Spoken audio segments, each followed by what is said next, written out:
خبر دیں آپ کو، چیئرپرسن قومی کمیشن برائے وقار نسواں کا بچیوں کی تعلیم کی مخالف ویڈیو پر نوٹس۔ چیئرپرسن نیلوفر بختیار نے کہا ہے کہ سوشل میڈیا پر وائرل حسن اقبال چشتی کی ویڈیو ناقابل برداشت ہے۔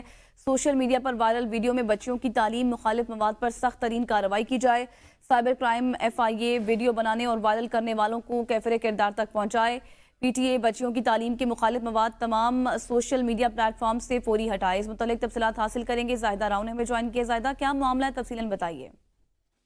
جی بالکل، یہ ایک علماء صاحب انہوں نے ایک گانا اور ایک قسم کی ویڈیو بنائی ہے جس میں کہا گیا ہے کہ خواتین یا بچیاں جو تعلیم حاصل کرنے جاتی ہیں ان کو وہ اسکول میں تعلیم نہیں حاصل کرتی بلکہ کوئی ڈانس سیکھتی ہیں، ایسے لفظ استعمال کیے، غلیظ زبان استعمال کی ہے، اور یہ سوشل میڈیا پر بڑی وائرل ہے، اور تھم نیل بھی اس کا ٹائٹل لائن بھی ایسی استعمال کی گئی ہے جس سے جو ہے ایک سوسائٹی میں غلط میسج جا رہا ہے۔ مذہب پر بات کی، معاشرے پر بات کی، خواتین پر خاص پر بات کی۔ اوپر جو ہے چیئرپرسن نیلوفر بختیار جو NCSW کی جو چیئرپرسن، انہوں نے یہ نوٹس لیا ہے کہ FIA جو سائبر کرائم اس پر نوٹس لے، اس ویڈیو کو فوری ہٹایا جائے۔ نہ صرف نوٹس لیے بلکہ اس شخص کو بھی گرفتار کیا جائے۔ اس کی ہمت کیسی، کس طرح جو نہ صرف ایک خاتون پر بلکہ پورے پاکستان کی خواتین پر بات کر رہا ہے، کیونکہ ہمارے آئین میں، ہمارے قانون میں، ہمارے اسلام میں ایسی بات نہیں ہے کہ خواتین کو تعلیم حاصل نہ کرنے دی جائے۔ تو یہ اس کا بیان ایسا لگ رہا ہے کہ جیسے خواتین کو پاکستان میں تعلیم حاصل کرنے سے روکا جائے۔ بہت شکریہ زاہدہ، اس متعلق آپ ہمیں تفصیل آگاہ کر رہی تھی۔